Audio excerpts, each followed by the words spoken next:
Alright, so this time we're going to take a look at the DC Direct Jack Knight Starman. He's another one of the earlier DC Direct figures, so kind of neat that they jumped right into such a contemporary character. Now, the first thing you may notice is that he really doesn't have a superhero costume. That's because he kind of frowns upon the whole superhero suit aesthetic, and this character is all about aesthetics and the way things look and being cool. He regards many superhero suits to be pretty much uncool. Now, Jack Knight first makes his appearance in 0 Hour #1 in 1994. Now, there were two versions of this. This is the regular version, and there is a goateed version. The design on the jacket is different. Let's see, this one has a zodiac wheel with a star-themed design on the back there, and that's why he also has a badge right there that invokes both the symbol of law and order and, again, the star theme. He does come with a light-up feature. His staff here is cosmic rod. No jokes. They plugs into both his hands. Unfortunately, mine has broken, but just the plastic. The wires inside the staff still are connected, so the gimmick still works. There we go.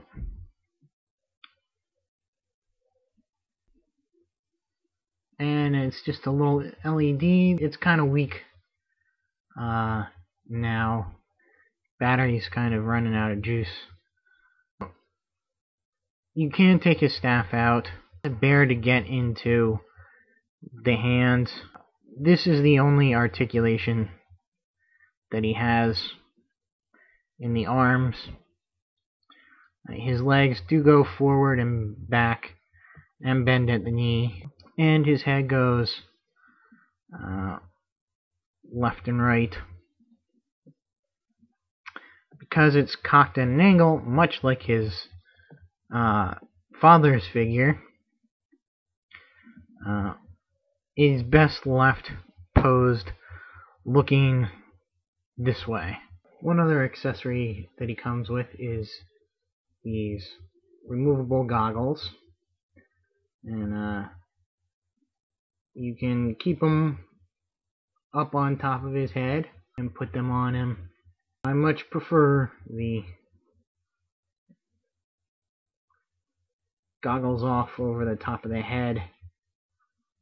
Jack Knight grew up as a little kid idolizing his father, the Golden Age hero, Starman. When Jack's mother died, a gulf grew between the two. At the same time, his older brother David became closer to their father. David would eventually willingly take up Starman, while Jack, who used to idolize being a superhero, left that behind as kid stuff, yet never really let go of it in the back of his mind. David is murdered a couple months into being Starman.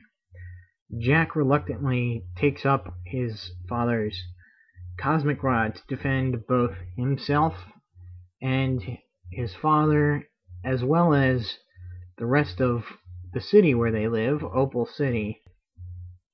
It was his father's old arch enemy, the Mist, who had David killed. The Mist was after all the Knight family because he was so old, wanted to go out on a high note, killing killing his arch enemy and his family. And to do that, he enlists both his son and daughter. Now, the son, Kyle, also calling himself the Mist, goes after Jack. Jack fights and escapes Kyle, but there's a rematch, and Kyle is killed in that battle. And his sister swears vengeance on Jack. Jack pretty much says, well, Opal City needs a protector. I'm not going to go out on patrol. I'm not going to wear the tights.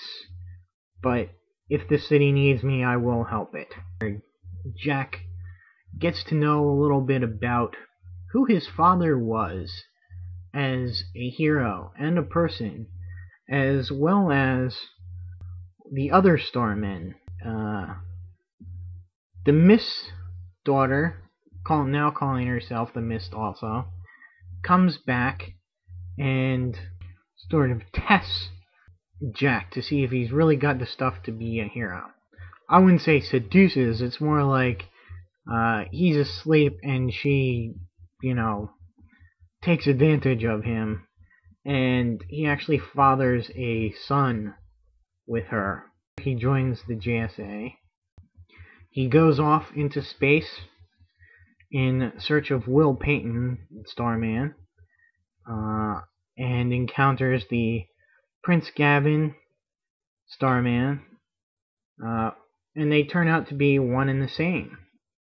When he returns, the Mist, who has had Alzheimer's,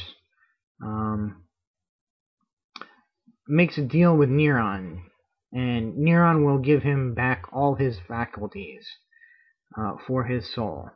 And so the Mist, Golden Age Mist, decides he's really going to do it once for all. He's going to destroy Opal and everything just to get Starman. Ultimately, Ten Knight, Jack's father, sacrifices himself to save Opal City. Jack decides to find out who the Starman of 1951 is. That Starman was his